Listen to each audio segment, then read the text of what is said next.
नमस्कार साथियों, मैं दीवान नौटियाल और आप देख रहे हैं डीसीपी न्यूज उत्तराखंड।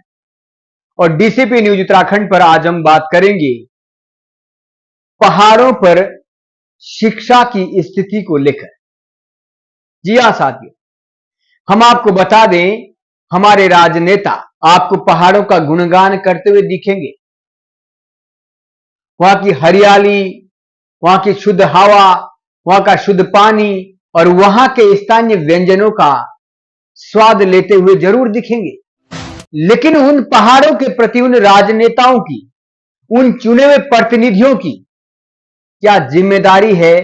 उस जिम्मेदारी पर शायद किसी चुने हुए राजनेता ने अभी तक किसी सरकार का ध्यान केंद्रित करने का काम नहीं किया है।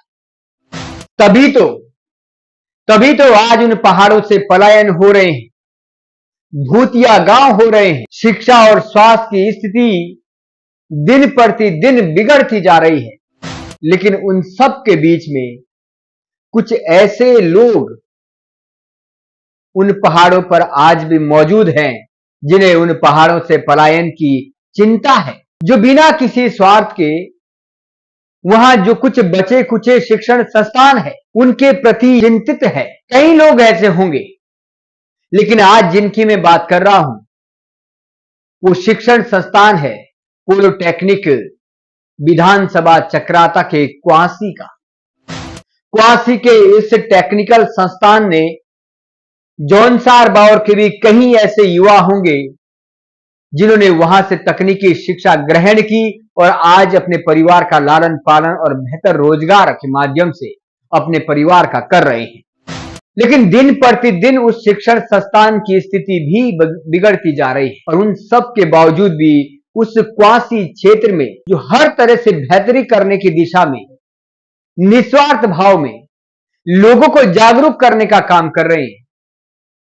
शिक्षा के मंदिर हो, इंटर कॉलेज हो, छोटे स्कूल हो, टेक्निकल संस्थान हो या फिर सामाजिक वातावरण हो, इन सभी चीजों को लेकर समय समय पर लोगों को जागरूक करने का काम करते रहे। ऐसे क्वासी के व्यापार मंडल के अध्यक्ष सूर्यपाल चौहान जी की हम बात करेंगे। सूर्यपाल चौहान जी ने आज स्थानीय लोगों के साथ एक बार फिर से तकनीकी पॉलिटेक्निक कॉलेज क्वासी का निरीक्षण किया और उन्होंने चिंता व्यक्त की है कि साल दर साल जिस तरीके से विभिन्न ट्रेडों में छात्र घट रहे हैं वो चिंता का विषय है। कैसे उस दूरस्थ क्षेत्र में टेक्निकल संस्थान को बचाया जाए, क्योंकि आज वही का युवा भी देहरादून में वही शिक्षा लेने के लिए तैयार है जो शिक्षा उसको वहां घर बैठे मिल सकती है।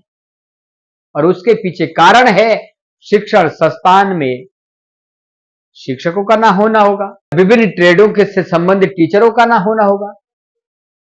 और इसी के मद्देनजर आज व्यापार मंडल के अध्यक्ष सूर्यपाल चौहान जी ने पॉलिटेक्निक क्वासी का निरीक्षण किया। निरीक्षण में उन्होंने पॉलिटेक्निकल संस्थान के स्टाफ के साथ साथ स्थानीय लोगों का ध्यान कई बिंदुओं की ओर आकर्षित किया है। उसी पर खबर आगे विस्तार से।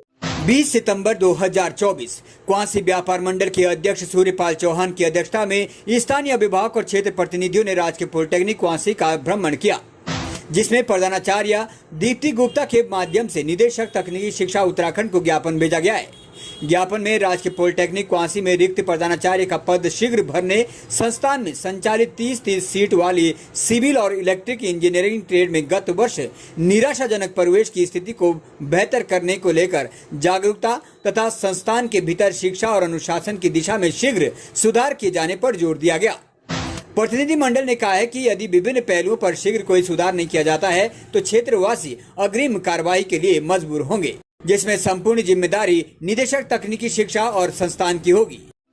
इस मौके पर प्रतिनिधिमंडल में क्वासी मंडल अध्यक्ष सूर्यपाल चौहान के अतिरिक्त यशपाल सिंह रावत, अध्यक्ष किसान संगठन, सूरज सिंह पूर्व प्रधान, पुष्पा चौहान प्रधान खारसी, सरिता पवार मंडल अध्यक्ष भाजपा, चंदन राणा पीटीए अध्यक्ष, उदय सिंह, चमन सिंह, चतर सिंह, रितेश खन्ना आदि लोग मौजूद रहे। क्वासी से डीसीपी न्यूज के लिए रितेश वर्मा की खास रिपोर्ट। मेरा ये कहना है कि सर्वप्रथम तो मैं बधाई देना चाहूँगा सूर्यपाल चौहान जी को, जिन्होंने हमारे संज्ञान में मामला लाया कि आज जो हम पॉलिटेक्निक विज़िट करते हैं और यहाँ पर जो थोड़ी खामियां हैं, उस खामियों के साथ जो है यहाँ की जो फैकल्टी है उनके साथ बैठकर इनके समाधान ढूंढने की कोशिश की गई है। और बधाई है सूर्यपाल चौहान जी को जिन्होंने इनिशिएटिव लिया है। बाकी यहाँ पर ये है कि जो हमारी आज मीटिंग हुई है प्रिंसिपल के साथ और फैकल्टी मेंबर्स के साथ, उसमें एक हेल्दी डिस्कशन हुआ है जिसमें आउटपुट निकला है कि किस तरीके से जो है इस पॉलिटेक्निक को और अच्छे तरीके से कैसे चलाया जा सकता है, और हम अभिभावक लोग जो है यहाँ के जो समाज है, सामाजिक लोग जो है किस तरीके से जो है इनके साथ सहयोग कर सकते हैं और ये जगह जो है एक अच्छा पढ़ाई का संस्थान बन सके। छात्र की घटती संख्या को आप क्या संदेश देना चाहेंगे? देखिए, जो संख्या का घटना और बढ़ने का जो कारण है वो कई कारण होते हैं।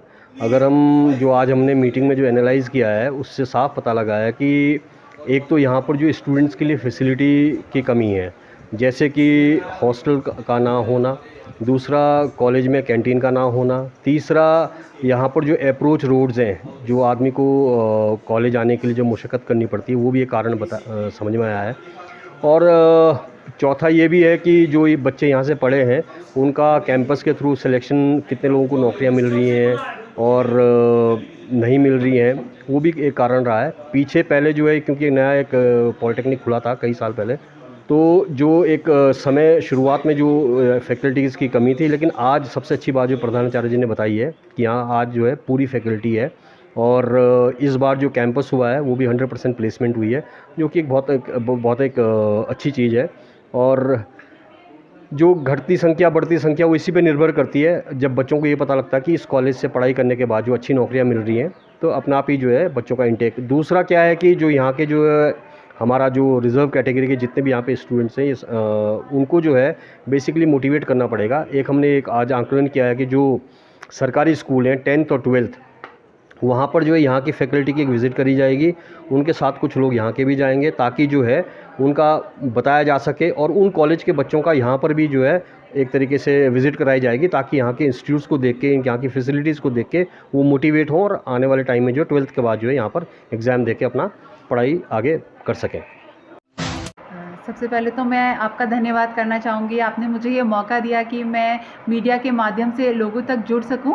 मेरा एकमात्र उद्देश्य है कि हम जिस कार्य के लिए यहाँ पर हैं, ये जो पॉलिटेक्निक है सभी संसाधनों से युक्त है। इलेक्ट्रिकल इंजीनियरिंग और सिविल इंजीनियरिंग जैसी शानदार ब्रांचेज़ यहाँ पर चल रही हैं। 100% यहाँ पर जो बच्चे जो पास आउट हैं उन्हें रोज़गार दिया गया है। तो ऐसी जो उनको सुविधा मिली है उसको पूरी तरीके से लोग अवेल करें, समझे, एडमिशन ले, बच्चे यहाँ आकर के कॉलेज को देखें, समझे, यही मेरा मैसेज रहेगा। छात्र अनुपात बच्चों की रुचि पर भी निर्भर करता है और पलायन भी एक बहुत बड़ा कारण है, क्योंकि बच्चों की जो रुचि है वो शहरी क्षेत्रों में जाने की ज़्यादा है। हमारे जो कॉलेजेस हैं वो देहरादून में भी 3 कॉलेजेस हैं, विकास नगर क्षेत्र में 5 ब्रांच के साथ कॉलेज है, सैया क्षेत्र में भी एक कॉलेज है। तो बच्चों की ये रुचि रहती है कि वो अधिक से अधिक शहरी इलाकों की तरफ जाएं। तो ये कारण है कि अगर उन्हें एडमिशन्स चाहिए अलग अलग ट्रेड्स में तो वो उस तरफ रुख करते हैं।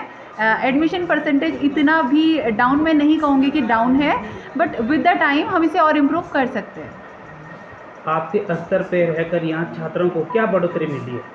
हमारे स्तर पर हमने पूरा प्रयास किया है जो वर्तमान जो भी तकनीकी बदलाव आ रहे हैं उनके साथ बच्चों को जोड़ा जा सके, उनको सामाजिक रूप से जो नया तकनीकी जो समाज विकसित हो रहा है उससे जोड़ने का प्रयास किया जा सके, ताकि वो उन क्षेत्रों में अच्छी नौकरियां प्राप्त कर सके, या अगर वो स्टार्टअप करना चाहते हैं तो वो भी हम प्रयास कर रहे हैं कि बच्चों को पूरा एनवायरनमेंट दिया जाए।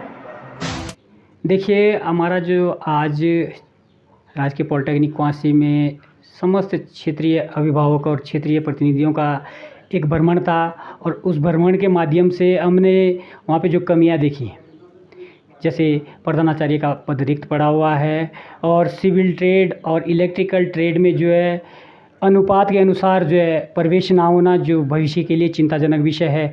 और अनुशासन को लेकर हमने जो एक समस्त क्षेत्रीय प्रतिनिधिमंडल ने निदेशक राजकीय पॉलिटेक्निक या तकनीकी शिक्षा उत्तराखंड को हमने एक ज्ञापन भेजा है, और उसमें ये आग्रह किया है कि शीघ्र अतिशीघ्र रिक्त प्रधानाचार्य जी का पद भरा जाए, और ये जो चिंताजनक सिविल और इलेक्ट्रिकल में जो प्रवेश है इसकी किसी तरह जो इसका अनुपात बढ़ाया जाए। और अनुशासन को लेकर जो बात है उसमें यह है कि लोग दूर दराज क्षेत्र से बच्चे यहाँ भेजते हैं। अभिभावकों की नज़र में ये है कि जो हमारे बच्चे पढ़ रहे हैं, लेकिन कुछ बच्चे ऐसे जो कॉलेज नहीं जाते हैं, तो उनके लिए हमने विद्यालय स्तर से ये भी मांग करी है कि उन बच्चों को भी जो किसी तरह अंकुश कसा जाए और अनुशासन में सुधार किया जाए, ताकि इतना बड़ा जो सरकार द्वारा इतना बड़ा जो स्ट्रक्चर जो ये बनाया गया है, एकमात्र लाखों की आबादी वाले से जौनसार बावर में सैया को छोड़ के तो पूरे त्यूनी लाखा मंडल तक एकमात्र एक